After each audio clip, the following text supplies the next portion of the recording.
History microphone is on the air, and we're visiting today with a man by the name of Clatus Copeland. The Copeland name is quite a noted name in Marshall County history. I do remember that in some of the very earliest histories that I've ever seen, that along with Bannister Wade and Manning Stewart and John Irvin, who was my great-great-great-grandfather, there were a lot of Copelands around in the area, even back in those early days. So, Mr. Copeland, thank you very much for allowing us to talk with you on our oral history program. Glad to be here. And are you old enough to be on this program? You're supposed to be 65. Well, I'm just, I'll be 83 in July. I guess I am. Are you I guess passed I'm the old muster. Now, were you born in Marshall County? No, I was born in Callaway County. One time it was called a little burg. It's where the Copeland graveyard is now. Mm-hmm. There's 4 houses there. There's a blacksmith shop, and old Dr. White was a doctor, and we had a house there, and Homer Rayburn lived there at that time. Homer Rayburn. Rayburn, and he is the one that run the little blacksmith shop. Uh-huh. But a little later on, Grandpa Copeland, he moved his store and come out there to where Oak Grove is now. He run a store there for years up till he died. Uh-huh. So was it close to there was a store that a fellow named Youngblood ran when I was little boy. It's the same place. He is the one that built the store there first. There's a Presbyterian church. Church there. Yeah. And we moved to Marshall County they moved me there when I was 9 months old. My mother, she hired 8 acres of land. My daddy, he bought 45 acres adjoining it. And they built a little 2-room house. I think they built it out of gum lumber, and it was just 2-room stripped. And the floor, it wasn't a tongue and groove floor. It was just a 4-inch floor and then just pushed together. Laid it down. Of course, there. they kept it pretty well swelled up. My mother always, after wash day, she'd scour that floor, and that kept it pretty well tight. Mm-hmm. So. But you could see through the cracks a little bit. Oh yeah, you can see through the cracks a little once and occasionally. I've lived in many of them. Yeah, it's that way. Uh-huh. And a few years later, then my daddy built a side room on it and took the old strips off and weatherboarded it.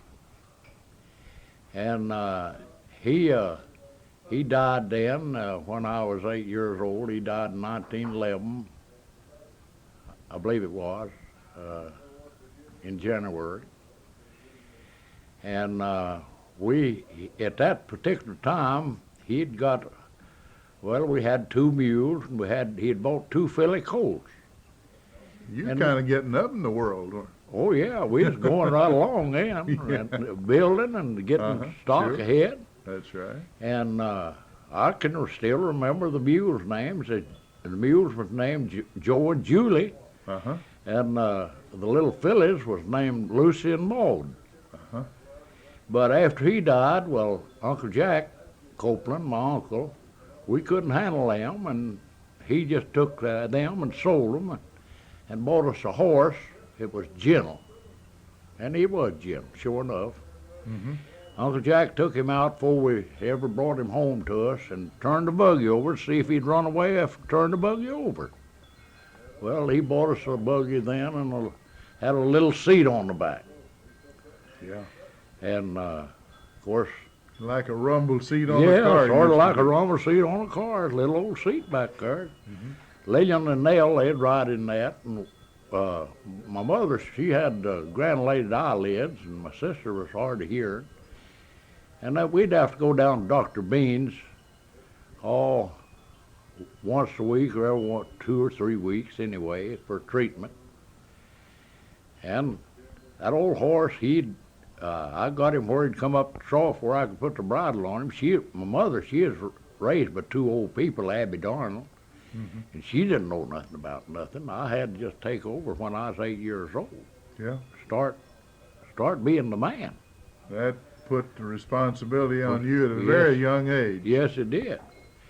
So we'd go down there, and I tried to farm a little with the one horse. So Put out a little tobacco crop. no, we didn't raise tobacco, just little truck patches, a little bit of corn, enough to kind of feed a cow and the horse. And feed the family. Yeah, and feed the family, Of sort of. course, if you had plenty of corn, you could take that to the mill. Oh, and yeah, the miller would grind it for no money, just Yep, keep a little of the meal. little of the toll. Uh-huh. And well, on my mother, they come from the Carolinas. My grandmother did, and my granddad. They Uh-huh. both come from the Carolinas. So Well, I've read that a good many of the people in western Kentucky, when they opened up the purchase, did come, not just from Virginia, but the Carolinas yeah, too. they both come from the Carolinas, I say. So I believe my great-grandmothers on my dad's side, the Norwoods, I think they came from the Carolinas. and my mother, well, she her parents died both in the same year. We both had TB. And my uncle, or her uncle, raised her. Now, The who two. was your mother before she married? She is a John Allen York's girl. A York. Yeah, she is a York. Mhm. And she's John Allen York's girl. And How many children were there in your family?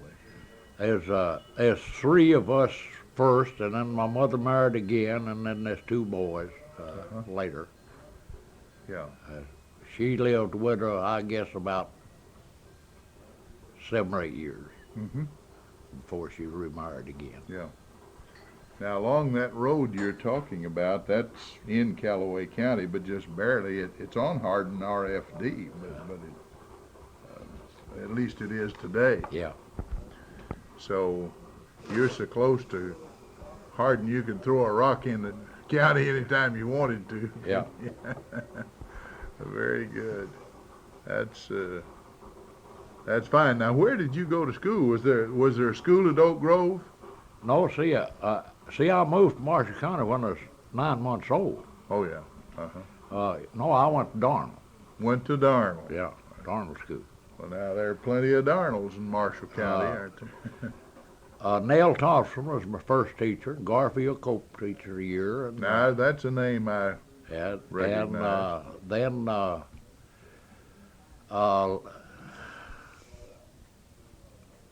doggone, I can't remember. Well, Garfield Cope, I know he taught. My mother went to school to him. It did. I- Elvis Thompson taught out there. I went to Elvis Thompson. Uh-huh. And I went to Effie Jones.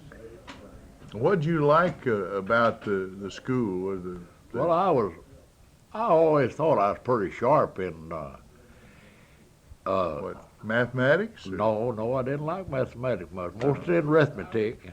And I liked history pretty well. I liked to know what was going on. Well, you just like I was. And I was pretty far speller. We had a spelling bee every Friday night. every Friday, during Friday evening, we'd have a spelling bee. And I generally stood up for a while. So, Did you ever go to any of these things they call pie suppers, box suppers? we had lots of them.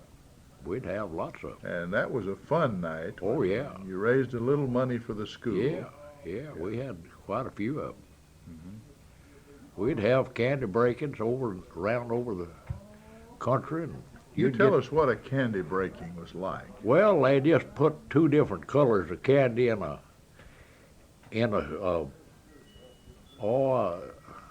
dish pan and laid a towel over it. Uh-huh. And you reached in there and you'd get a piece of candy, and the girl would reach in there, and if she got a piece just like you got to kiss her. Oh, my. Yeah. I like that. Yeah, and we'd go around, and draw with different ones, and if they got the one like you did, You It didn't go take strong. much money to have fun, did Oh, it? it didn't, no. Yeah. We had a lot of fun. Now, with you having to serve, as you say, kind of the man of the house, well, you had to see that your mother had stove wood. Oh, yeah, we tried. Everybody cooked then out in the Yeah. country with a wood range. Yeah. Of course, we hired, she did, part of her wood cut. Hmm. I was always sort of small at my age, but She kept a few chickens. yeah, oh yeah, we You had to kept see it. that they had grit, Yeah, oyster we had shells. to feed them. You had to make sure they ate and Yeah. the eggs were gathered up. You probably killed a pig or two, Oh yeah, we made her meat. so you Right. had slop hogs every day. Yeah, And of course you had to take care of your livestock that did Yeah. the plowing. yeah. And I suppose you had a cow to milk. Oh yeah, we kept a cow all the time. Well, now with that a person can live. Oh yeah.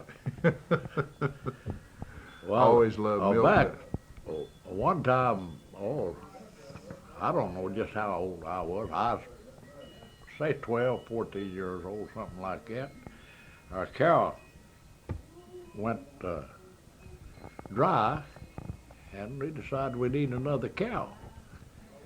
And I went over to Rube Burpo's over at Olive and bought a cow when I was that age myself, and led that cow home. We went over there, the mammy went with me in the buggy, but I led that cow home.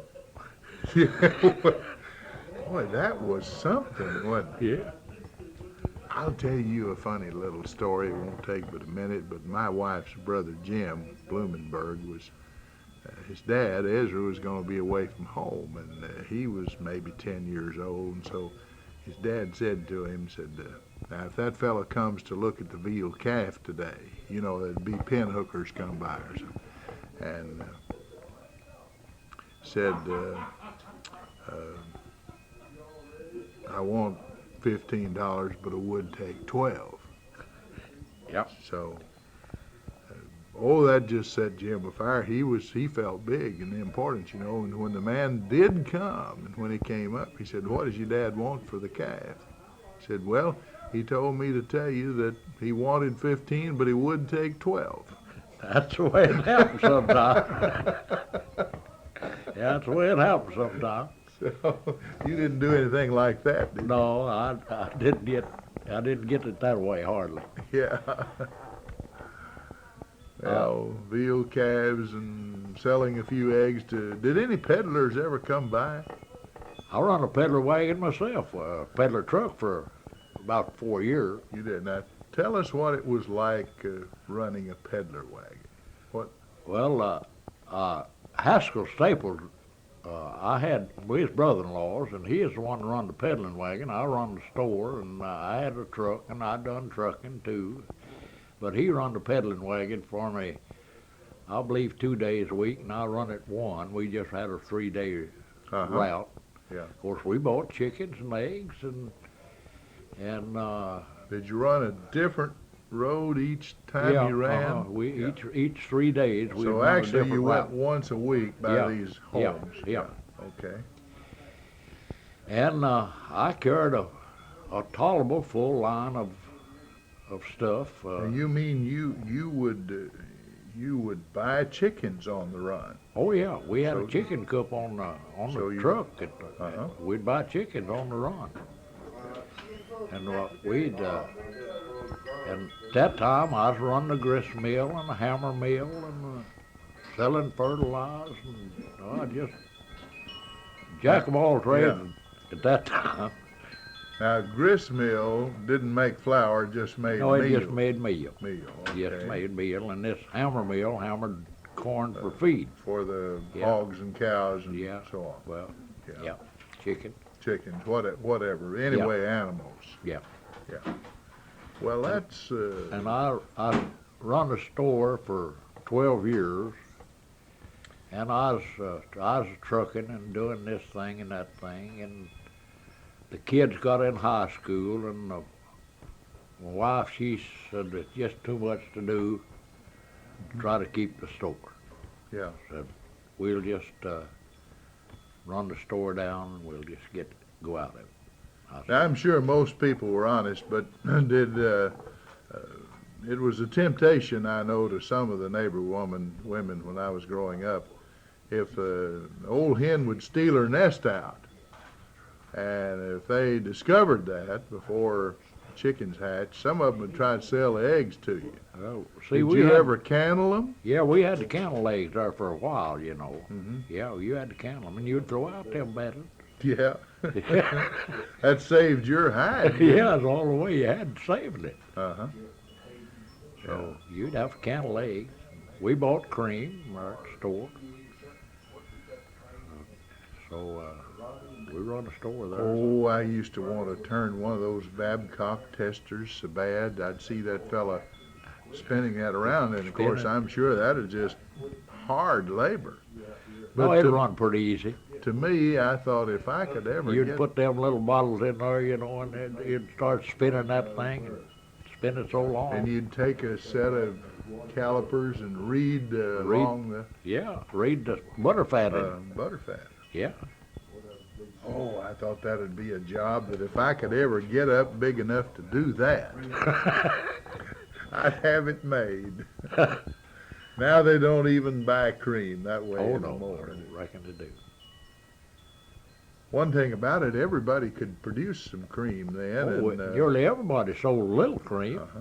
Some more than others, of course, yeah. but everybody nearly had a little cream to sell. We'd usually have 29 cents worth on Saturday, and it brought a little more on Wednesday because there was an extra day in Extra there. day in there. So you'd have 39 cents worth on Wednesday. Yeah. Well, But- that's great. Now, you mentioned that the children grew up and so on. How many children did you have? 2. Are either of them still living? Yeah. Meldine and Betty both still living. Uh-huh. Meldine's the one married Marvin Moeller. And, of course, Betty married Paul Dotson. Paul Dotson. Yeah. Now, I don't know what he's doing, but did he used to run the bowling alley? Yes, he did. Him and some more guys is one that built the bowling alley down. Uh-huh. Yeah. Yeah. So they're in the county, and do they have any children? I know Marvin does. No. Well, so No, you... they, Betty and Paul separated a few years ago. Uh-huh. They're not, they Okay. don't live together anymore. Now, where are you living? I'm living on Highway 80, just 2 mile and 2/10 west of Hardin, on Highway 80. So you're not really very far from where you had the store, are you? That's right. I live just across the road from it now. I bought the Tommy Gore farm after he died, and I moved across the road there then. All right, now, your wife said that is getting to be too much for you. Well, what did you do the rest of those years before you retired? Well, I was trucking a whole lot at that time, and then in later dates, I went to work for the county, and I drove a road grader for 16 years working for the county. That's what I retired from. Uh-huh. And Well, that was good. Now, this puts you on a county employees, state workers pension. yeah, I draw a little state pension. In addition to Social your Security. Social Security. Did you know there's a fellow owned a farm right across the road from me named Corbett Tucker? Oh yeah, Corbett was a foreman for the state. I worked for the county. Yeah, but you knew him. Oh, you yeah, saw him from time. to Very time. well, very well. Well, that's good. I thought a lot of Corbett. I wish I could have got Barney Thweet's dad, Goebel, and his wife when they had a 60th anniversary recently, but he refused to talk to me. Well, Goebel that's Goebel. Yeah. All right, now let's talk about some of the things about what Benton was like when you first remember. After all, you're nearly 83 years old. Nearly 83. I'll be Benton one must night in July. I'll be 83. Benton must have changed quite a bit. Oh man, I reckon so. What do you remember it being like when Why? I can remember when it was still gravel around the square there. you didn't even have paved streets? No, Okay. And they had a chain around there to hitch your horses to at that time. Didn't have to worry about parking meters then. No, did you? it doesn't happen.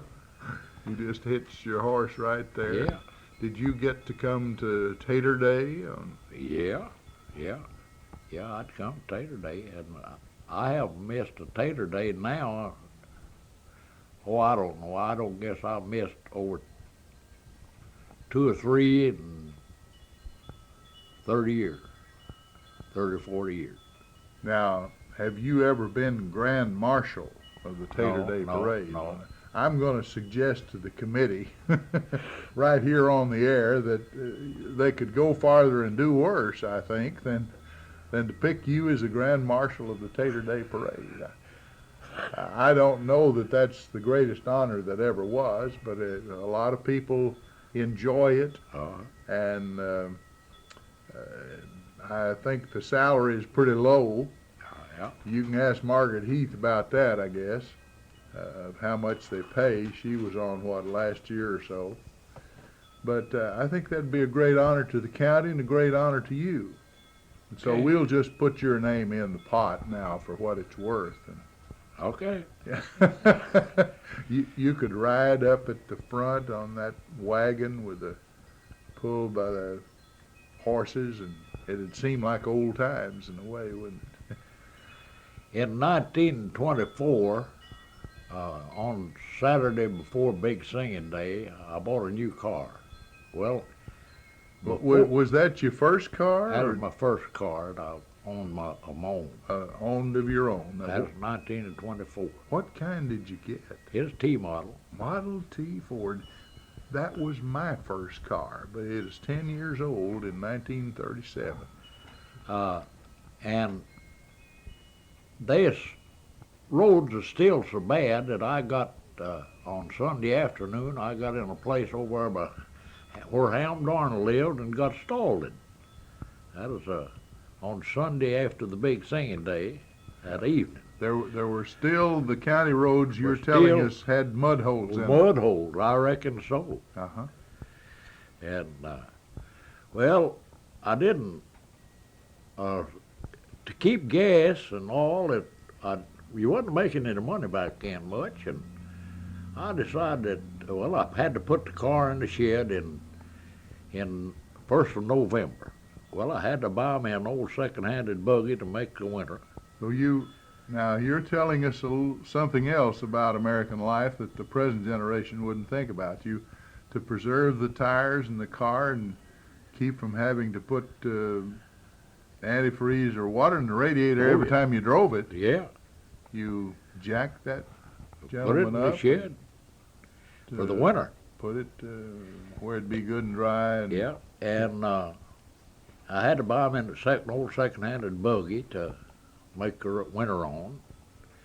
Well, that spring I decided, well, now, I ain't going to have money to spend and pay gas for that car too. Gas was what, 15 cents a gallon? 15 to 19, 18. Uh-huh. All the time that I run a store is about 19 cents a gallon. Here we are jumping up and down that it's fallen to 79. Yeah. And I'm glad it has. But It's good to see yeah, a gallon for less than $1. yeah, it is. But I decided that spring that I just needed me another buggy. I just didn't have money to buy gasoline and have money to spend too. Well, I sold Willie Bird the buggy, the old buggy that I had. I sold it to him, and I sold. Was it a Delker? Yeah, it's an old Elker buggy, but it's pretty well wore out. And I sold the car to a guy at Oak Level.